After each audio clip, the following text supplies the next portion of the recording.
Well, we'll get started, and even though we've got a few more folks still kind of tuning in here, but we want to respect our time, and so grateful to have you with us finally this evening. I don't want to steal any thunder if there's pieces in your background and information as you introduce yourself to the group here. It'd be helpful to I'll let you do that, but Professor Wojciechowski, hopefully I got that close, and Wojciechowski, little woo. Wojciechowski. It's been thoroughly Americanized. It's Wojciechowski. It's not the original Polish. Yeah. So anyway, wonderful to have you with us. I understand that at the seminary you're just known as Dr. W or Professor W. Yeah. So yes. And that's what Mary Hess shared with me. And so anyway, so it's a treat to have you with us tonight. And you have a little bit of briefing on what we're hoping to glean from you and your background, and as we continue to honor the saints in our lives as a community of faith, but recognize that our practices as Lutherans are very different and have different sort of understandings or maybe sensibilities around it, and yet we recognize that our Roman Catholic brothers and sisters, at least there's this premise that within our traditions that we don't do it like the Catholics do, and so why do they do that? And so that's sort of what we want to get underneath with you tonight, and see how that might inform our own understandings and our own spiritual practices. And so we're grateful for your presence this evening, and the floor is yours. And if you need to share your screen or anything, I think I've got it set up so that you can. So yep, and I'm going to do that. I did a little slideshow with lots of pictures of saints, so we can look at some of that. Again, thank you so much for having me. Again, I apologize for last week, and I'm so excited to talk about this. And usually when I do these, I do just church history, and so it's really fun to talk about spiritual practices in my own faith for a change. So thank you again for that. So let me. Actually, you know what? Why don't I kind of give you a little information about myself and background before I share my screen so I can see all of you. All right. So it is a little strange. I am a Catholic professor at a Lutheran seminary. So kind of let me tell you how that happened, what I do, all that kind of stuff. So I'm not going to give you my whole faith story. This is not testimony time, but I'll give you a short little rundown. All right. I became a Christian in my early 20s. I was not raised in a religious household at all. And then I accidentally went to seminary at Bethel, I say. When you're not raised in the church, and I tried to read the Bible, and I was like, this is very confusing for somebody who doesn't know. And so I ended up going there, getting a seminary degree. And then after that, I did my doctorate in church history at Luther. And through all this, I really struggled to find a church home. I converted at a vineyard. If any of you are familiar with that, they kind of have a Pentecostal bent. Okay. They're great at outreach, but it was not my church home. Okay. And it became very apparent that I was being called to the Catholic Church. And I resisted this for a long time. I wasn't going to do this. But eventually I felt like I had to, and I went through RCIA, and then I was confirmed an Easter Vigil, as people generally are, a few years ago. Okay. So I'm a member at Holy Cross over in Northeast Minneapolis. I lecture there and stuff too. I'm pretty involved.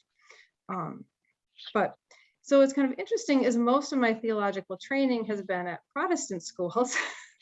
But so I'm actually pretty knowledgeable in Lutheran theology, Baptist theology, some kind of other things. I also have some Methodist and Orthodox family members. So basically I just have this really ecumenical existence. All right. And so what I do at Luther, professor of church history, I teach early church. our history courses are broken into like apostles to reformers, reformers to present. I teach both. I teach an American theology course and a women's history course. That's my scholarship area, women's history, specifically, actually. So I'm really, really used to getting questions about Catholic things from Lutherans. I get it all the time. You can ask me whatever. I won't be offended. I promise. I likely have heard it before. All right. And what's kind of been fun about putting this presentation together is I talk about these things a lot, but never in any sort of like systematic fashion. So it's kind of fun to like, what do I want to tell you? So I'm going to kind of highlight, you know, the veneration of the saints and the different ways, kind of why and how we do that. I'm going to talk about relics, because if there's one thing Protestants do not get that Catholics do, it is relics.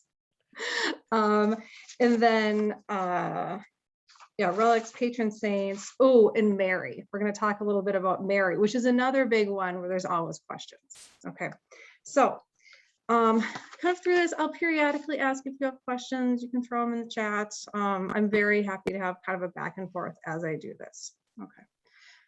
Any questions so far while I kind of put up share my screen? And I'll monitor the gallery. Quite honestly, our group is not very chat. They don't use the chat in Zoom very much Okay. in this context. And so in typical fashion, if you're interested I'm speaking to the group, if you want to pose a question, just wave your hand. I'll monitor the full gallery while you're proceeding. So thanks. Okay, that sounds great. Thank you. All right, here's just my Day of the Dead picture that I think is pretty neat. I'm not going to get into the whole Day of the Dead thing, but it is kind of an interesting fusion of like Catholic theology and with indigenous culture, specifically like Aztec culture. Okay, on this one, which you'll find in a number of these kind of saints holidays, different feast days will have cultural elements. All right, you know, it's why Mexican Catholicism looks really different from Irish Catholicism, say. Okay. All right. Veneration of the saints. This is a little basic, but I always have questions, and I want to just start off with saying it. Do Catholics worship saints? No. All right, that's the no. Usually that is the kind of the big question, right? You know, you worship saints, right? No. We worship God and God alone. But let me get into a little bit more detail, because obviously there's a reason why people kind of ask this question a lot. All right. And there's a lot of misconceptions about this. All right. We do not pray to the saints. We petition saints to pray for us. All right. It sounds like kind of a little distinction, but it does make a big difference. All right. But the statement does also bring up other questions. The main one generally being, why do we need them to pray for us? All right. Why can't we just pray to God ourselves? And I kind of, as we go through this, we'll talk about it. We don't need an intermediate. We don't need to kind of petition the saints. You know, Catholics also pray directly to God all the time. But that like intercession of the saints is actually a very, very important part of Catholicism, Catholic spiritualism. So Catholic spirituality. So we're going to kind of think about some of the ways that happens. Okay. Yeah, the saints and Mary as well. Both saints and Mary, a lot of asking for intercession. All right. Before I kind of unpack this, I have some official teachings on the communion of saints and the intercession of saints from the Catechism. All right. Here, this is kind of a cool picture with a whole lot of different saints in here. I don't know all of them. I can pick out some of the big ones here. You know, here's St. Patrick, here's St. Teresa of Lisieux, Rose of Lima, you know, but. All right, I apologize for just want to show you kind of the basics. Here's my Catechism of the Catholic Church I brought along, just in case some of you had a question I did not know the answer, I could reference it. And it's hefty, if you didn't notice. All right, so right here in 956, this is what the Catechism has to say about it. All right, intercession of the saints, being more closely united to Christ, those who dwell in heaven fix the whole church firmly in holiness. They do not cease to intercede with the Father for us, for they proffer the merits which they acquired on earth through the one mediator between God and men, Jesus Christ. Okay, so by their fraternal concern is our weakness greatly helped. Okay, so yes, Catholics do believe in the general resurrection, kind of at the end of days as well. But Catholics also believe that certain people go directly to heaven and reside there, and those are the saints. Okay, so the whole like canonization process is fairly involved. The church shows, these are the folks that we are confident are in heaven, but we're fully aware that there may be other folks there as well. So that's kind of the communion of saints in heaven. Okay. Yes, question. Oh, you're muted. In the footnotes, what is Lumen Gentium? Good question. It is a document that was put out during Vatican II in the 1960s. Yeah, so they're quoting that, Matthew, Corinthians, the Council of Florence, and then that DS, that's another document that came out of Vatican II. Yeah, great question. Any other questions since I'm stuck for a moment? All right, this is my last like dive into the catechism, I swear, okay?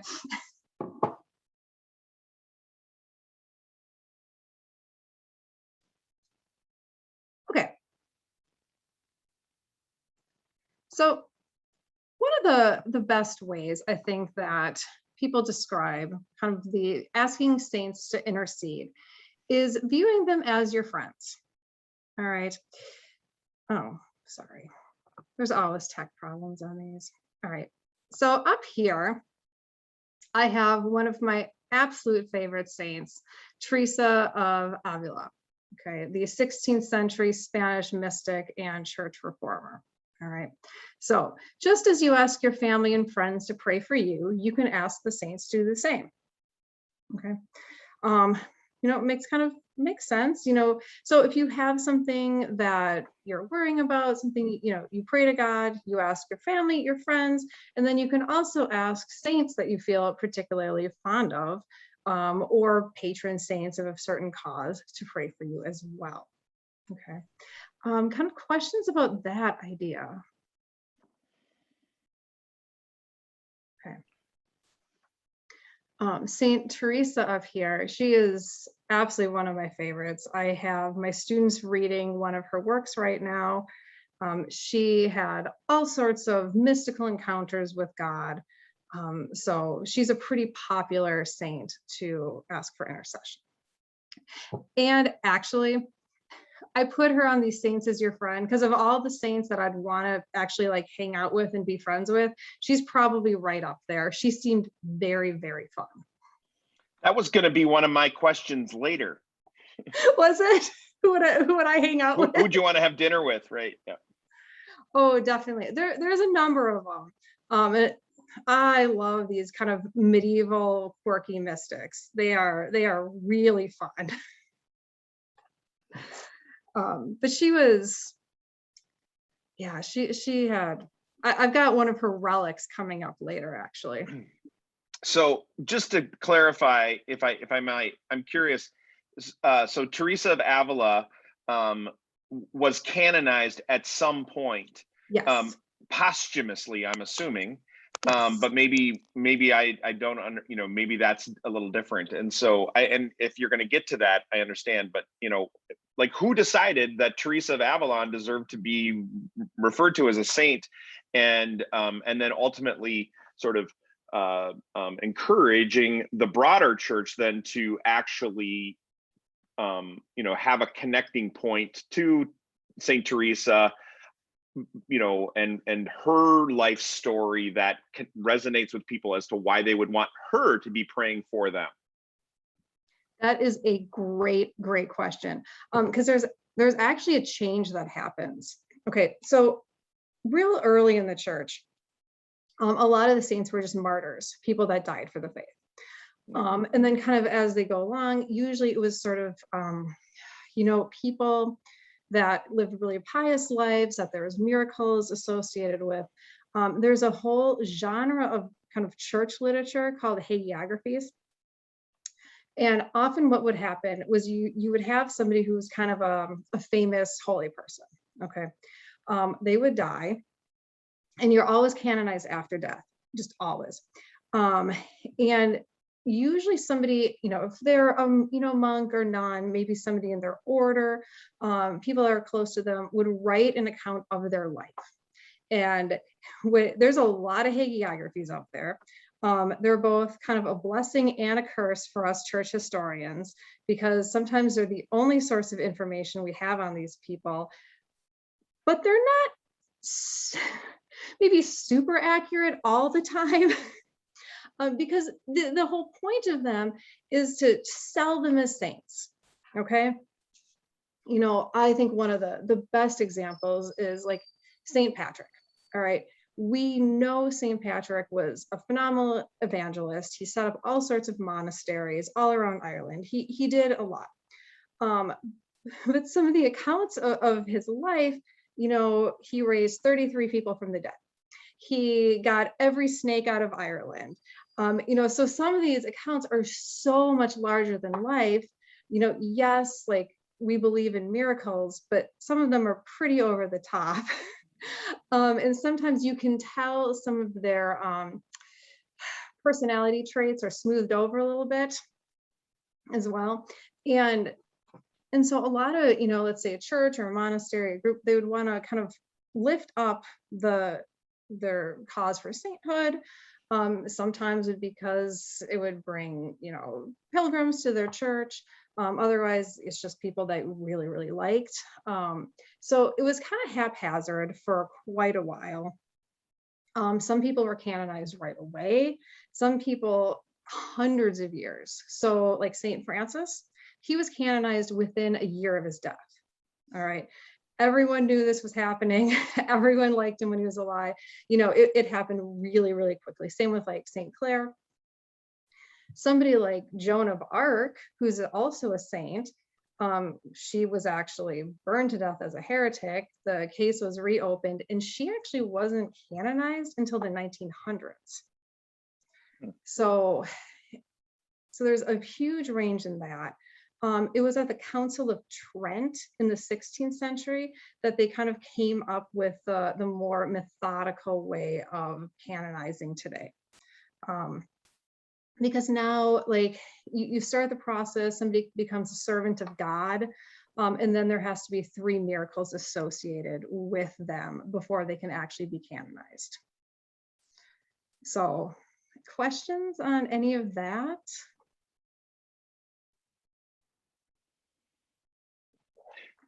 So many, but I want to keep you moving along too. So.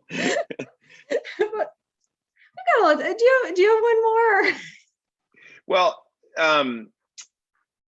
in this, like, is there an official roster of saints recognized by the Roman Catholic Church, for example? I mean, I don't, and I would imagine that there are differences between our Orthodox brothers and sisters and some of our other traditions that also really venerate saints, different than the Lutheran Church. But we also, as a Lutheran Church, we have a roster that we recognize within that, and of course there's overlap, right?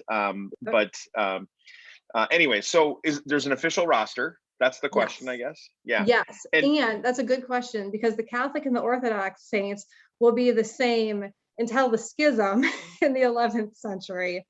And then they kind of go different ways. But we have a lot of commons, especially early church with the Orthodox, Anglican Church too. So yes, there's different, and then of course, yeah, after the splits, things kind of go differently. But yes, there's an official roster. And then so there's saints on some of these rosters. I don't know, a few years ago, the Catholic Church kind of cleaned up the roster a little bit. Like Saint George the Dragon Slayer got taken off because they went, we don't think he was a real person.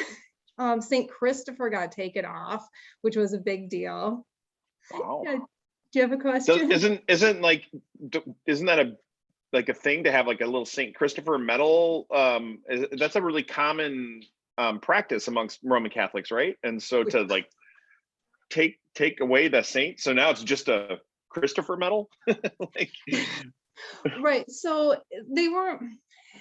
Yeah, so they're not like officially, they got taken off like the calendar, but there's still a whole lot of Catholics wearing St. Christopher medals.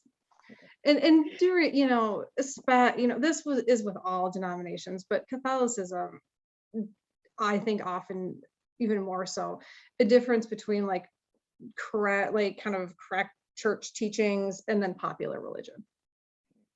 and then one more question before, and then I promise I'll let you continue, is since we're staring at Teresa of Avila here, and there is an official roster, and as a historian of women's history within the church, how many women versus men are beatified on the rolls? That is a really, really good question. And I don't know. There are, you would think there would be a lot more men, but I actually don't think that's the case. Yeah. No, there's a lot more men who are considered doctors of the church, which we can, that's a whole different thing. Sure. But there are a lot of women. All right. Yeah, is there another question? Are there biblical passages that talk about that are kind of like back up the idea that praying to saints, or that somehow our connection with God is made better by praying to saints or having that connection? Yeah. So not really. Again, they did in the Catechism, they did have some references to some of the epistles. It's more, I would say, in the realm of church teachings. Okay, it's not, because the saints they start popping up after scripture closes. They really start coming around like with all the martyrdoms. Okay, for the first 3 centuries of Christianity, Christianity was illegal and there was just tons and tons of martyrs. So that is sort of, honoring these that have suffered for the faith, that have died for the faith. And I think that is really what started this. Okay, we're gonna ask these, holy people, very, very early in the church was the idea, like, if you are martyred for the faith, like, you are going to heaven.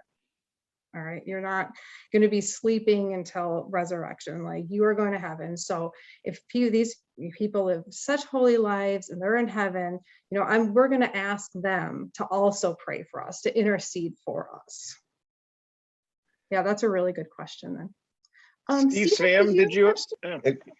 I actually had 2 things, and one was that I think one of the issues coming from a Lutheran theological perspective is the statement of the Catechism earlier that talked about proffering the merits that had been accumulated or that in their life on earth.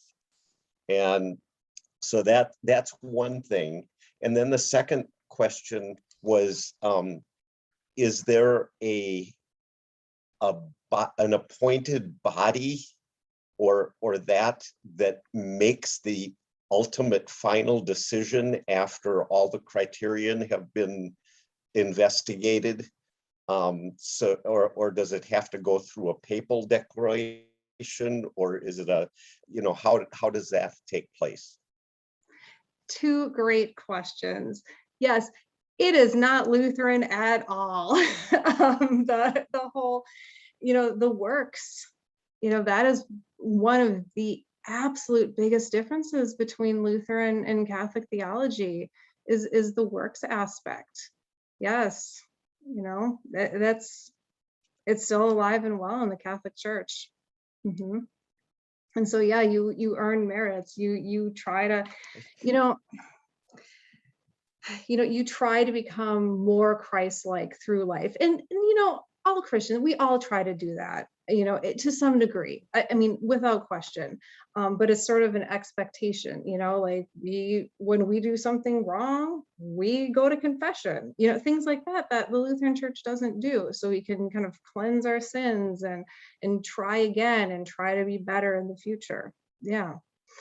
So it's just very different theologically, how we view that. And then the other one, yes, the Pope is the one who like officially canonizes. It's the kind of the whole Vatican process. They do the work, and then the Pope actually, canonizes. Yeah. So whenever you look at saints, often they'll be like Pope so and so canonized them. Yeah, because recently, like Saint Teresa of Calcutta, she was canonized pretty recently. I think Benedict the 16th. So yeah, and the Pope will also be the one to designate patron saints. This person is the patron saint of like Sweden or Europe or the Americas. So that also comes out of the Vatican. Yeah, two great questions. Any others? Oh, go ahead. Yeah, Susan. Well, Linda, why don't you go ahead? Okay. I'm not Linda, but if there's an official roster in this day and age, is that available on the web? Oh yeah, absolutely. It's long. With a little description of who and why? Yeah, I could even find it and I could mail it to Pastor Peter if you'd like. Sure. That'd be intriguing. Yeah. And there are some odd patron saints. I mean, the patron saints of thieves and patron saints of software developers. I mean, anything you can think of, there's going to be a patron saint, I swear, right? And those are papal designated, you say, or is it just more cultural designation, like some of each? Some of each. So, like the Virgin of Guadalupe is the patron saint of all the Americas. That was a papal designation. But some of the other ones, the patron saint of barbecuing, which is a real one. I think that one's more popular. I could see the Pope being into barbecue. Like that's, like who doesn't like good barbecue, right? So. True. All right, Susan. Yeah, maybe I'm getting ahead of you a little bit, but I was listening to a Catholic radio the other day, and they were saying this guy that was really in the pits, and he talked like he really got out of it by Mary. And what I was curious about is if there is some way that like Mary is and maybe some of the other women saints are more feminine, like somehow more representative of the feminine side, like of grace or caring or warmth or love or something. Yeah, that's a really good question. I'm going to talk a little bit more about Mary in a minute. But I do want to say, you're right, a lot of these women saints are in Mary are very meaningful to Catholic women. I remember before I converted, talking to us, kind of interested, and I was talking to this Catholic woman, and she was like, I can't fathom giving birth without Saint Anne. and to her, it was just like, to have, this, mother, the saint that she could relate to was so meaningful through her like birthing process.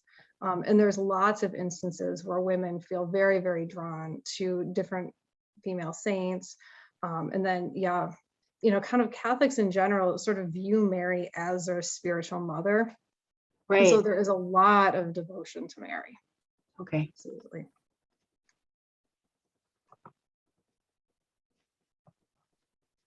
then kind of saints as role models. This isn't so much about, asking for intercession, but just a lot of the Catholic life.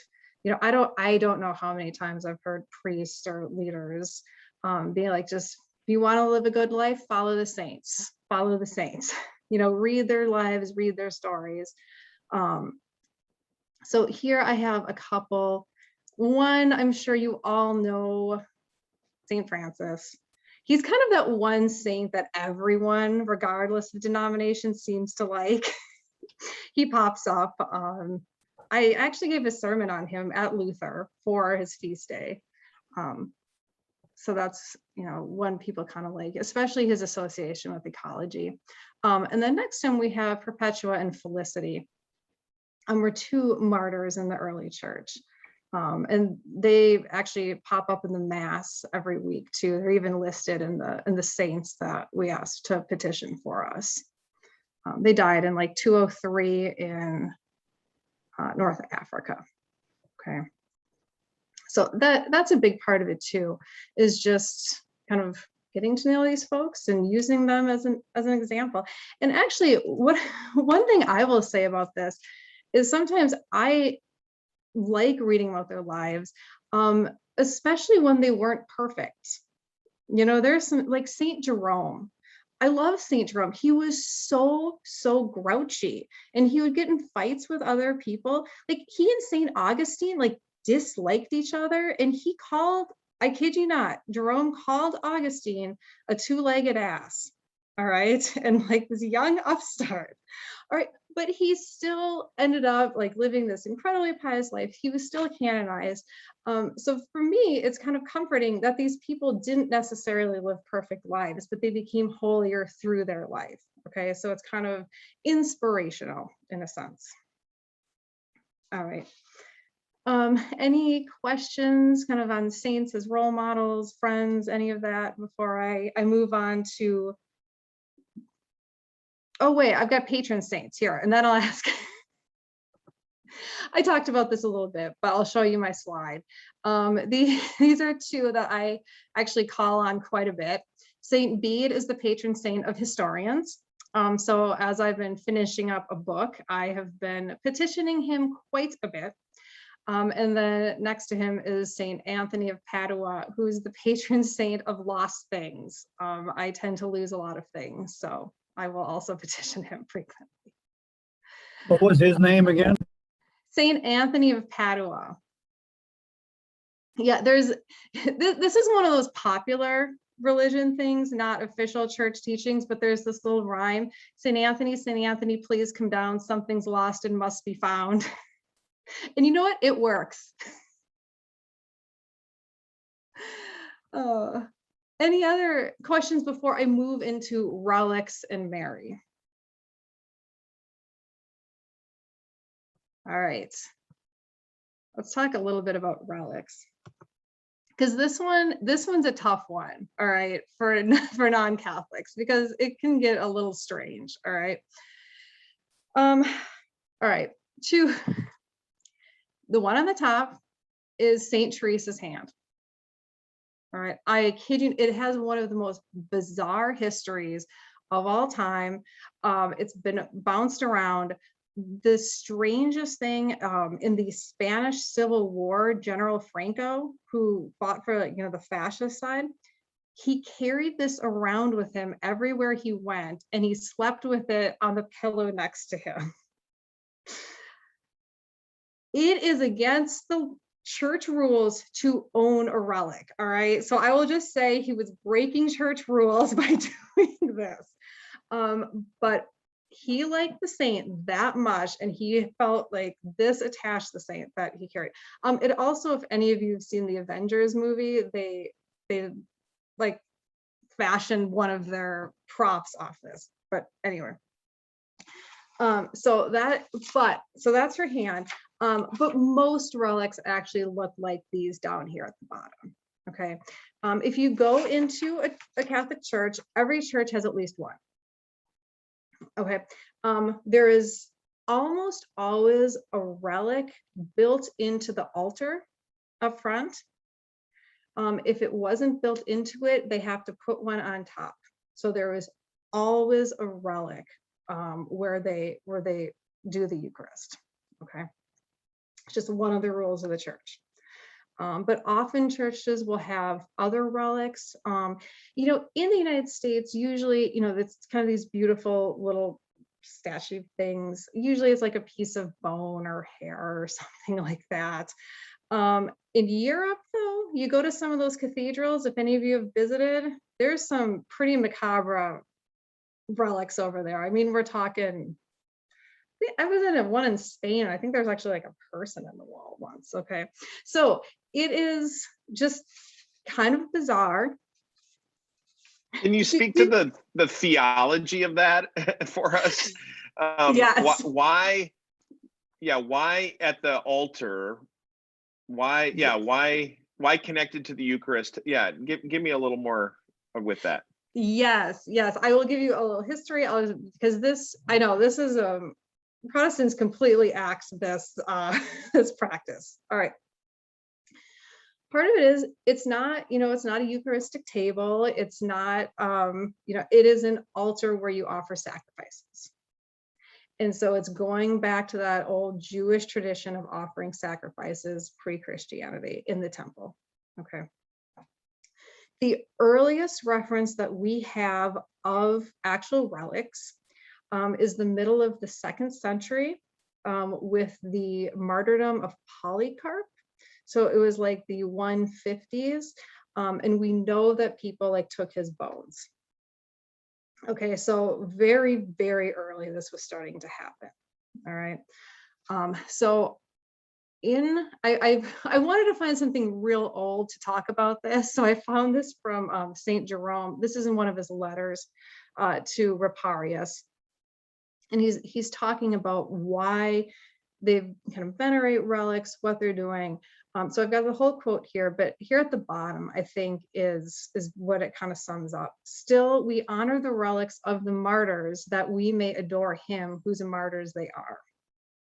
Okay, so no one's worshiping the relic, but it's kind of that we can honor God through it. Now, I do have to admit, the relic thing is still a little odd to me. They're interesting. I've seen a number of them. So it does have its roots in the early church, but when it became very, very popular was actually after the Black Death ravaged Europe in the 14th century.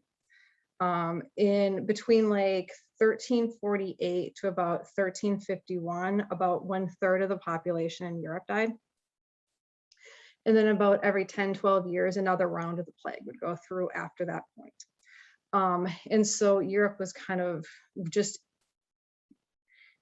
along with the Black Death came, you know, economic crashes.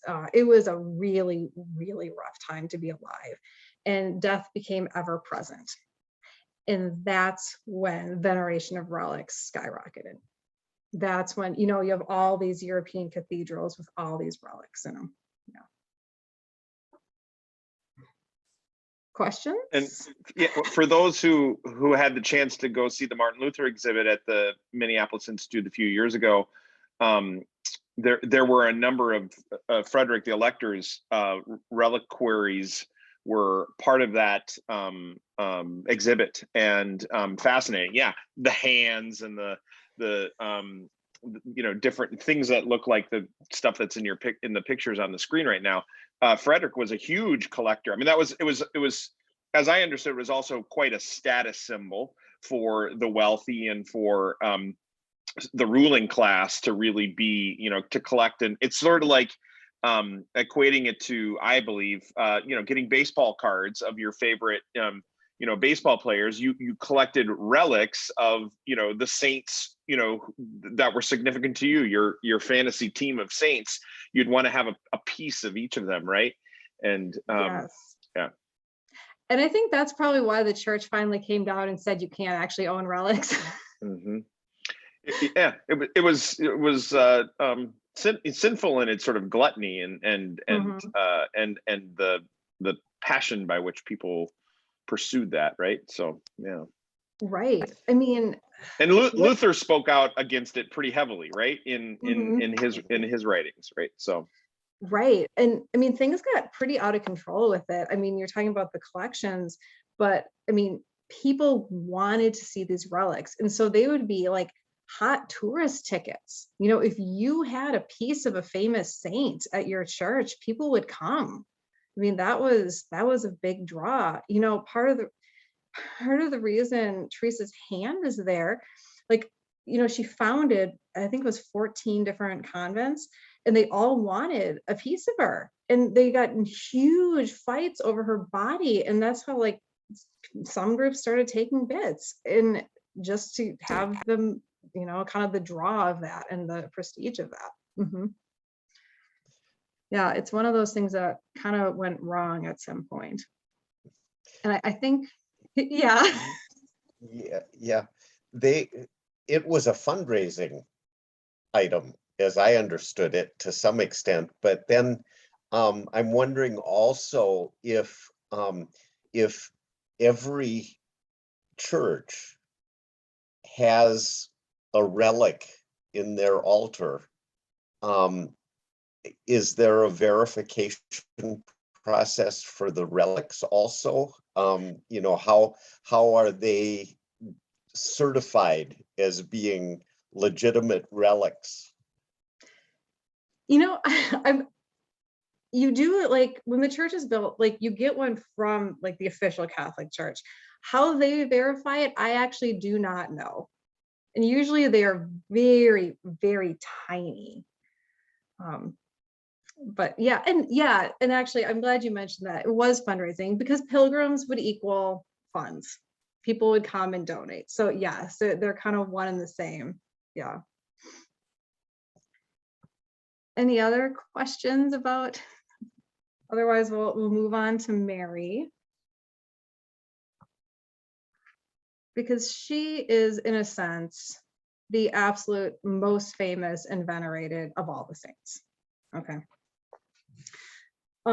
You know, she goes by many names: the Virgin Mary, Mother of God, Queen of the Heavens. I could go on and on. She has kind of countless titles, countless churches named after her.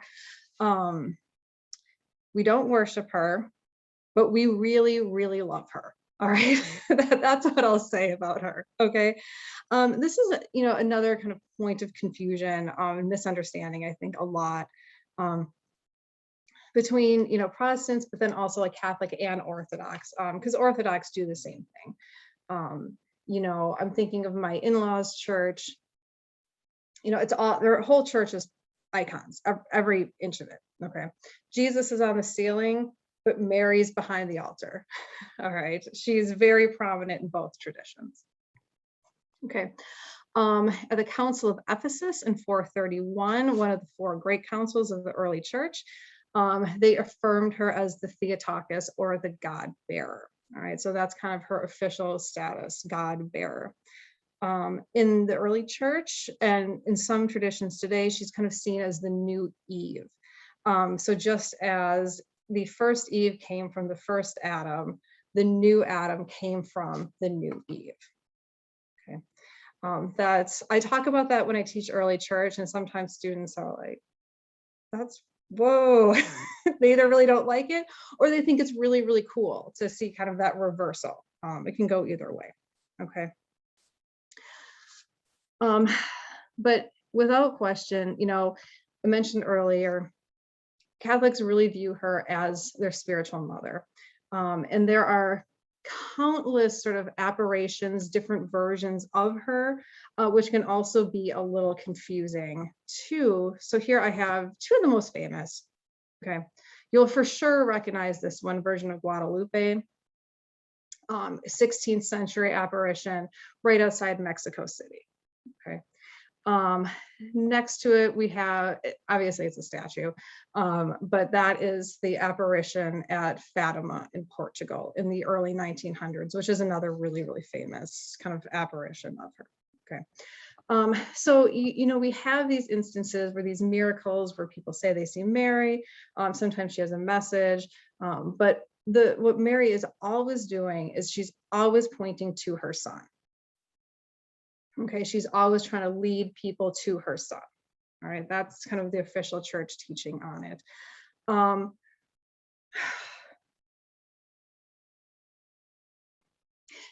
Any questions? I was going to see if we're going to tailor this before I kind of go on. So does she have excuse me, more powers than other saints? That's a really good question. So she doesn't have more powers, but one would probably assume that she would have more influence, being this venerated God bearer. You know, she has this special relationship with her son. So I guess kind of. And that she kind of, yes, Stephen. One question, and I had a discussion with someone at one time, and just was wondering if I was right or wrong. But my understanding of the Feast of the Immaculate Conception refers to the conception of Mary, not Mary's conception of Jesus, correct? Yes, that's another feast day. There's two. There's the conception of Jesus, but yes, the Immaculate Conception of Mary is actually her conception. Yeah, the idea is that she was always set aside for this task, though she did have free will in that task and willingly took it on when asked. That's kind of the official statement. Yeah, there's a lot of feast days in the Catholic Church, just first of all, so you know that, a lot of feast days, and a lot of them have to do with Mary. New Year's Eve is the feast day of the Virgin of Guadalupe, and there are 6, besides Sunday, 6 holy days of obligation a year, and that is one of them. Which that's actually interesting. Yeah. Well, I'm sorry, you were about to finish. No, I was going to say, depending on who your country's patron saint is, you have different feast days. So whatever your patron saint's feast day is in your particular country, that is a holy day of obligation. So New Year's Eve is for us in the Americas, whereas, you know, a different country would have a different feast day because of their patron saint. In your studies with women and the church in particular, is it surprising, or in light of that Mary is such a central figure, has become such a central figure for Roman Catholics in particular? I would say that within Lutheran tradition, not that we downplay, but we certainly don't really have much Mary. We don't really venerate Mary in the same way. Like, we wouldn't lift her up any more greatly. I mean, obviously she's central in the stories that we tell around Jesus, especially at Christmas, and throughout Lent and a couple of other times, but the sense that that the church, and certainly the Protestant church, has these same issues, is the sort of dominant patriarchal kind of witness that the church has offered for 20 centuries, seems to kind of run counter to this Mary worship that you're lifting up now. So can you speak to that a little bit? Yeah. And actually, kind of periodically through church history, people would sort of try to downplay it. Like the hierarchy would try to downplay it, like this is a little much. And she was so popular with the people. Kind of when she was affirmed as the God bearer. Why that happened was because the Patriarch of Constantinople, his name was Nestorius, he was arguing that she should not be venerated the way she is, and she should not be called the God bearer. At most she bore Jesus's earthly flesh, but certainly not, God. And that was unpopular, to say the least. And she has just always been so popular with the people. And especially like Guadalupe in particular is probably the most sort of venerated kind of version of her. You know, very, very much so in Latin America, but all over the Americas. You know, there's a whole, the whole story. Do you know the story of Guadalupe? Anyone? I do, but maybe why don't you just give a quick summary for everybody? Really, really quick summary of it. So it happened in the early 1500s. This is right after the Spanish had kind of gone in, conquered Tenochtitlan and the kind of surrounding areas in Mexico. And Mary doesn't appear to kind of the clergy, the hierarchy, at this time in history to be in, you know, to be a priest, to be a bishop in the Americas, you had to be white. Okay, it was a strict racial hierarchy that the Spanish established in the Americas. Okay, and so the Virgin Mary actually appears to an indigenous man. Okay, and she tells him, Juan Diego, I think that's his name. You know, I want a shrine built. And so go talk to the bishop. And he goes and talks to the bishop, and the bishop doesn't believe him. He's just this, you know, poor indigenous farmer. And he's like, no. And so Mary comes to him again, and, you know, a third time. And she's like, go to the bishop, go and collect roses on this hill and go to the bishop and tell him I want a shrine built. And he collects the roses, which were out of season. He puts them in his tilma, which was kind of like a cactus fiber cloak. And he brings it to the bishop, he opens it, the flowers tumble out, and this image is imprinted on the cloak. The bishop builds the shrine, it's actually a cathedral now. And so she is, the image here incorporates a lot of Christian imagery, but it has Aztec imagery as well, especially like she's standing on the crescent, the stars. And she has darker skin. Okay, so it's this moment where you have Catholicism, but in a very indigenous form. All right, she looks like the indigenous people in the Americas. She has symbols of their culture, and her shrine was built on the place where the Aztec mother goddess was worshipped. Okay, so she becomes just this symbol of kind of Latin America, this fusing of cultures in a sense. Okay. So that's that story. But actually, I should mention, it was famous, and then it became even more famous during the Mexican kind of wars of independence. People actually like had banners of her in their fights for independence against Europeans and things. So there's a whole lot of like cultural aspects there too. But yeah, she's very kind of infused, and I think people sometimes find her relatable. Like the question, mothers especially, she was a suffering mother. That is very relatable to people. So yeah, people feel very drawn to her for a variety of reasons. Mm-hmm.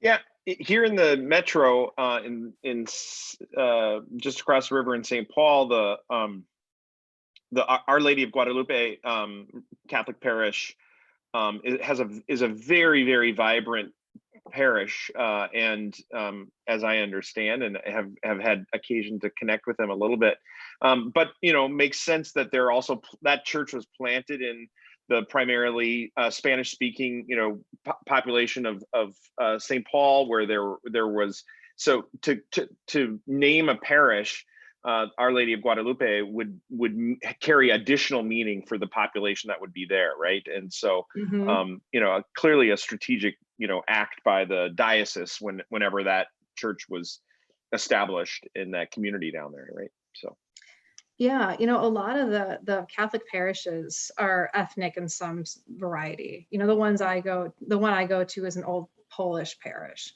And so we have a lot of Polish saints around, I'll tell you that. So it kind of depends on, and yeah, if you're, Mexican American, she pops up a lot. If you are, Irish Catholic, Bridget, Patrick, Columba, those folks tend to pop up a lot. Mm-hmm.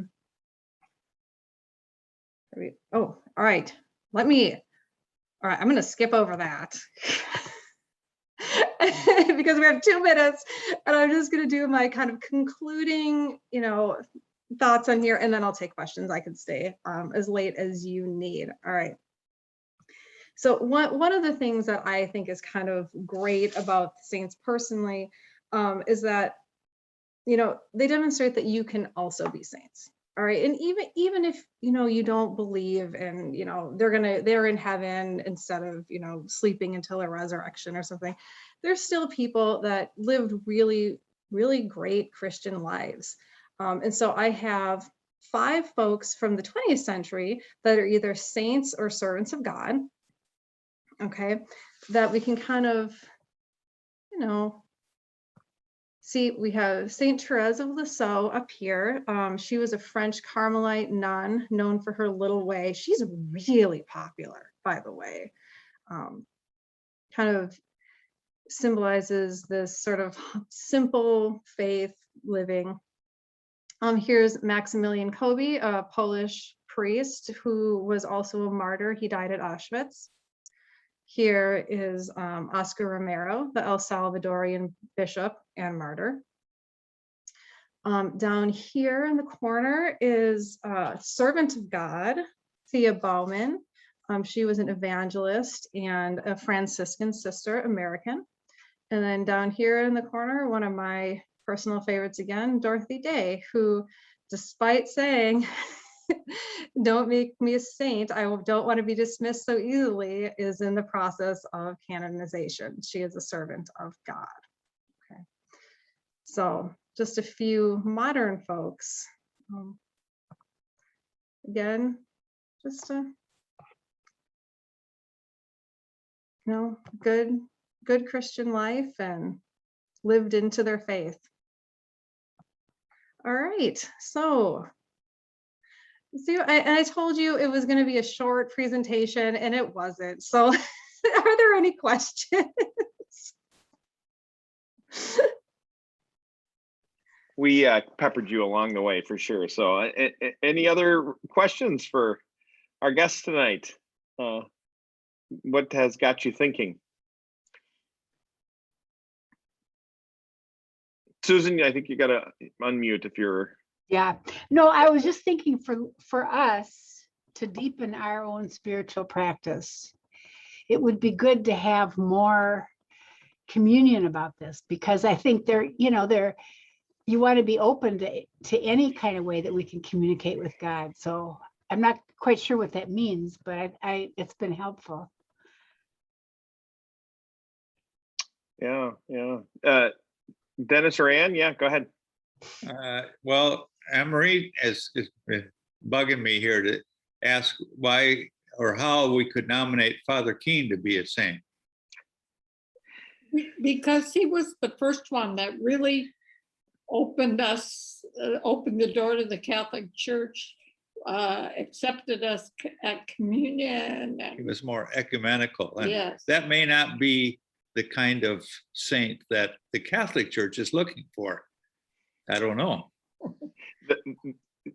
Just a little background. They're speaking about the parish priest in the small town that they lived in for a while in Montana, who was who oriented himself towards the community in a very ecumenical way, and hosted anybody who walked through the door, even fully knowing that those two sitting there are as Lutheran as they come. He was very comfortable if they were to come forward for communion during worship service, for example. And we know that sensitivity, that the open table is not a practice typically honored within the Roman Catholic tradition. My suspicions would be that Father Keene probably took some heat over his tenure for some of the looseness of that practice. At the same time, he was very well loved within his parish, and probably bishops tend to that. But your question is, can anybody, maybe can I suggest someone to become canonized? Now, I'm not a Roman Catholic, but maybe is there a process that begins with one person in a parish saying to their priest, I think Jim really should become canonized? What can we kick that started? And I'm not entirely sure the official process. You know what, probably the best bet would be contact the bishop, actually.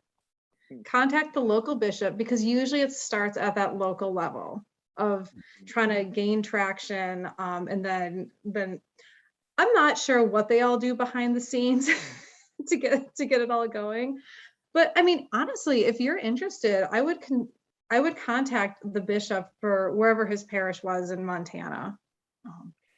Yeah, so Montana is like the Lutheran Synod there. There's one Catholic bishopric, one archdiocese in Montana, and they have two cathedrals that they one in Great Falls and one in Billings, but the bishop splits his time between those. So there you go. Give that bishop. I don't know that bishop's name. Here in the Twin Cities, Bishop Hebda is the Archbishop of the Archdiocese of Minneapolis and St. Paul. He has participated in a number of ecumenical experiences with our with the ELCA. We had that joint Roman Catholic Lutheran recognition of the Reformation a few years ago, and they participated in this sort of joint these joint services, which was wonderful. No, we didn't share communion as much as we offered.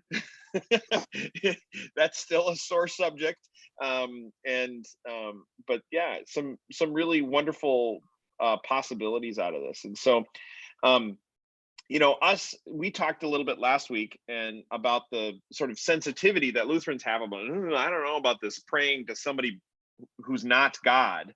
Yeah. Like we as Lutherans hold deep in our theology that we have this immediate connectivity to the divine, and God doesn't need a mediator to be connected to us, nor do we necessarily need that. However, if we take the approach, I think a helpful approach that I think you introduced for us tonight is to consider that these are like family members, treasured people that we believe, models of the faith, models of a faithful life, and their closeness to God's presence is something that would mean something to us, then perhaps including them in our prayer, praying specifically, or I guess the language is to ask them to pray on our behalf, right? Like that could become a meaningful practice. I don't believe contrary to our teachings as Lutherans, but our understanding of the sort of moniker of saint is probably a little bit more broad. And so Anne and Dennis, you can pray or ask Saint Dennis Keene, Saint Father Keene of Red Lodge, Montana, to intercess for you and to mediate, perhaps, because Father Keene was a model of the faith that you would want to lift up in your own spiritual practice. And so perhaps that's a story for all of us, that we can consider those in our lives who we could ask to intercess for us. Our cloud of saints, I believe, is witness and testimony to that, right?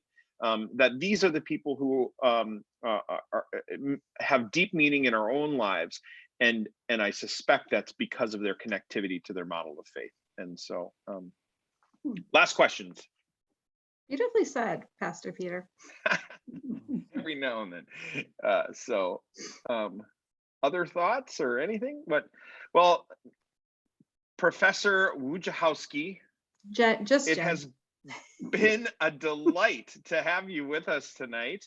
I am eager, and I suspect Carol, who's on this call as well, who heads our adult education committee, the wheels are probably already turning in her head, imagining how we might invite you back to teach and share some of your knowledge on some of these other disciplines that you're deeply steeped in particular, women in the church, know that our congregation deeply celebrates the role of women in ministry, and so I can imagine some wonderful conversations that we could have with you in that front, for history, but looking forward as well. And I think that would be great. So yeah, thank you for your time this evening. We have been blessed. Well, thank you. I would love to come back. That would be lots of fun. I've got a book coming out on women's history. I could come and I could talk to you about a whole lot of women in the church. Fantastic. Well, we look forward to an opportunity like that, and hopefully in the near future. So thanks to you all for joining us tonight, for going deeper, and we look forward to for more stuff to come. So take